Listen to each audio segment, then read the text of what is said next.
At natuwa sila. At ako rin natuwa. Kasi Sara Duterte, Marcos, Robredo. I'll tell you a story that I think resonates right now dahil sa nangyari sa Senado at nangyari kahapon. Let's all agree ha, bilang mga Pilipino, I think lahat naman tayo, regardless kung sinong binoto natin, we deserve better as Filipinos. Let me tell you a story. I was hosting a wedding and kausap ko ang mga lights and sound provider. They were the tech and maybe like parang yung taong nagsiset up. Pinag-uusapan namin yung politika at anong nangyayari. This was a year and a half ago. Tech to at saka maybe someone yung nag-i-install ng mga speaker or anything. We came from different upbringings, iba-iba yung opinion, iba-iba yung pananggalingan. Pero nag-usap kami. And we came to a point where we talked about sino mga binoto namin, sino yung boboto. Yung isa, Sara Duterte. Yung isa, Marcos. And ako sabi ko, I was for Robredo. Yun ang doon yung boto ko kasi siya yung feeling ko na pinaka-credible at who has the skills and experience para mamuno sa Pilipinas, sa gobyerno natin. That was my opinion. Usually, ang nangyayari, pag sinabi na kung yung preference mo or yung faction mo, may tension na. Pero I really didn't have any judgment for my two colleagues in the industry kung ano yung political opinion niya. And dahil kung walang judgment, nag-usap lang kami na maayos. Sabi niyo, feeling ko Sara Duterte ganito. And then sabi, feeling ko Marcos ganito.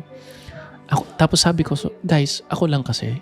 And ako, for me, nire-respeto ko yung boto mo. Nire-respeto ko rin kung ano yung mga opinion mo. Okay lang yan. Pero pag-isipan natin to.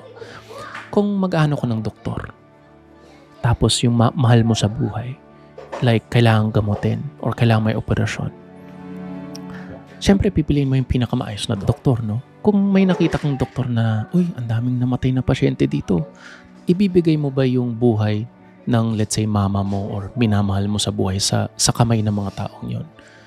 So, yun lang yung pinanggagalingan ko. Ano ba yung nagawa nito? Ano ba yung mga experience nito? Anong alam nito at anong mga nagawa? Pag nakita mo lahat ng mga pasyente niya, maayos at nabuhay sa operasyon, yan ang doktor na pipiliin mo para sa pamilya mo o minamahal mo sa buhay, di ba? And sabi nila, tama, yun lang. And then, sabi ko, yun lang naman yung proseso ko sa pagpili kay Robredo. Yeah, feeling ko siya yung pinakamaayos eh. Sa mga nakikita ko mga choices ko, ito yung dito ako pupunta. And ako, for me, tignan mo yung mga nangyari. Ano bang nagagawa at nangyayari sa mga gusto mong iboto, yung sinusuporta mo. Tapos nag-isip kami. Alam mo yung pinaka-importanting nangyari doon na nag-usap kami yung tatlo. Iba-iba yung pinanggalingan namin sa buhay. Ha?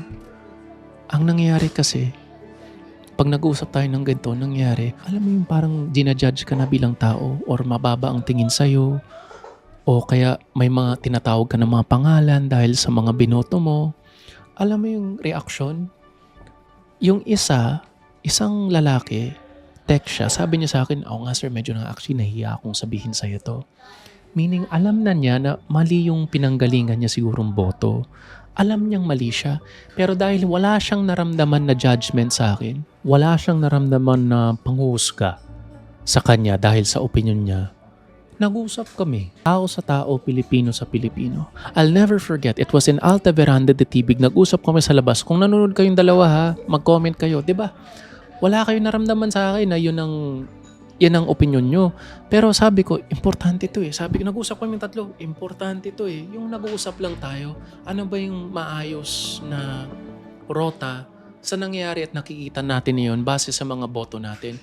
Sino kayang karapat-dapat?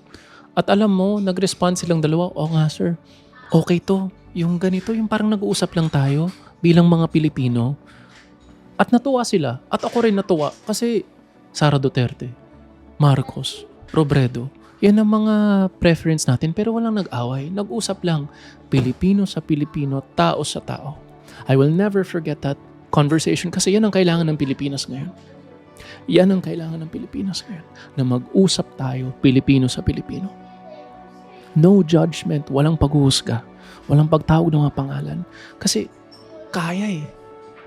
At naramdaman ko sa kanila, na-appreciate nila. At na-appreciate ko na nag-uusap sila, na sinasabi nila yung pinanggagalingan nila. At na-appreciate nila, nag-uusap tayo. Kung kung gusto natin bumoto na maayos, we have to talk like that. Kailangan ganun tayo mag-usap. I will never forget that conversation. Because yan ang kailangan ng Pilipinas. Yan ang kailangan natin. Kailangan natin mag-usap. Pilipino sa Pilipino.